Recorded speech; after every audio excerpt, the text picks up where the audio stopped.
dari generasi ke generasi selalu ada, tidak pernah punah. Ada yang tahu tidak? Karena berkembang biak.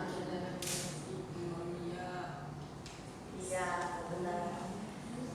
Ini Ibu minta kalian untuk menyimak ya, karena setiap jawaban dari kalian itu merupakan nilai tambah untuk nilai akhir kalian nanti. Baik, Ibu.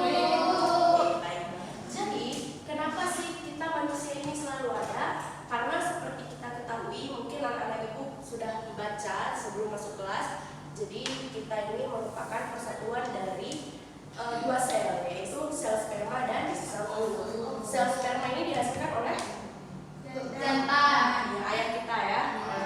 Sel telur ibu kita dan menyatu menjadi sebuah zigot. Yang zigot itu berkembang menjadi janin dan janin lahir menjadi manusia seperti kita sekarang. Tuh ya.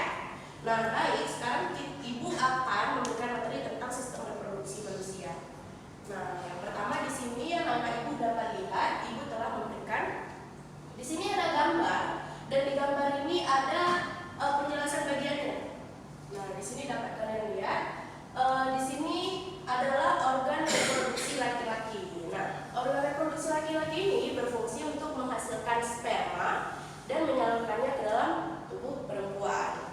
Yang seperti kita bilang tadi, sel sperma dihasilkan oleh laki.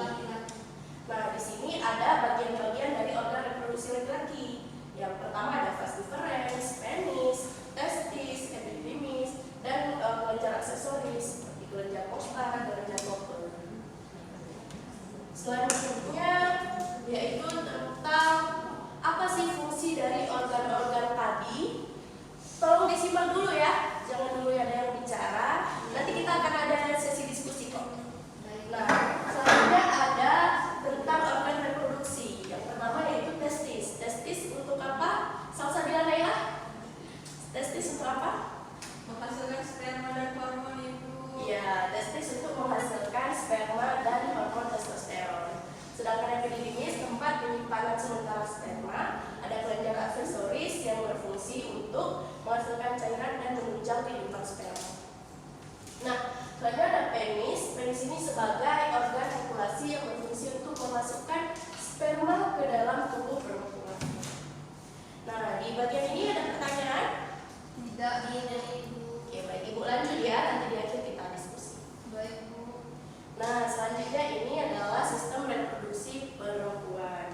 Nah, sistem reproduksi ini dia berfungsi sebagai menghasilkan sel telur, tempat terjadinya fertilisasi dan perkembangan embrio. Nah, di sini anak Ibu dapat melihat ada bagian-bagian dari sistem reproduksi perempuan dan juga namanya. Nah, di sini ada apa saja? Coba disebutkan, Naswa. Tuba, fallopi, uterus, ovarium, sama vagina, Bu. Iya, benar. Nah, setiap organ reproduksi ini juga dia memiliki fungsi-fungsinya masing-masing. Nah, fungsinya itu apa saja sih? Mari kita lihat. Nah, ini merupakan fungsi dari organ reproduksi perempuan. Nah, di sini yang pertama ada ovarium. Ovarium ini berfungsi untuk menghasilkan sel telur dan hormon estrogen dan progesteron. Nah, selanjutnya ada tuba fallopi. Tuba fallopi itu apa, Anissa Khairina? Saluran untuk menghubungkan ovarium, uterus. Iya, benar ya. Dan ada uterus. Uterus ini merupakan organ yang berbentuk buah pir yang berfungsi sebagai tempat perkembangan janin. Nah, selanjutnya ada vagina. Vagina ini berfungsi untuk menghubungkan uterus dengan dunia luar, yaitu berfungsi sebagai saluran lahir. Nah, selanjutnya ada vulva. Bagian luar yang dari organ reproduksi perempuan yaitu Vulva. iya, benar. Nah, ini adalah hormon yang dihasilkan oleh organ reproduksi baik laki-laki maupun perempuan. Ibu ingin darah untuk sebutkan yang dihasilkan oleh organ reproduksi laki-laki apa saja? Ada testikula, ada hipofisi, ada hipotalamus, Bu. Iya, benar. Maulida Hanum kalau sebutkan yang bagian laki-laki? Perempuan. Oh ya, bagian perempuan? Ada progesteron Bu, ada hormon Bu,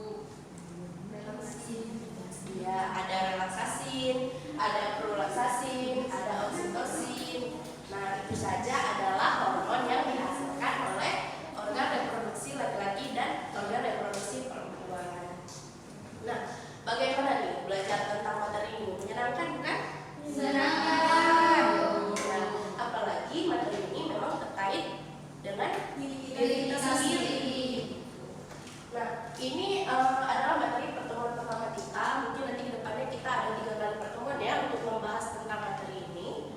Nah, jadi sebelum itu apakah dari kalian ada pertanyaan? Tidak. Ini tidak ada pertanyaan karena apa karena kalian sudah paham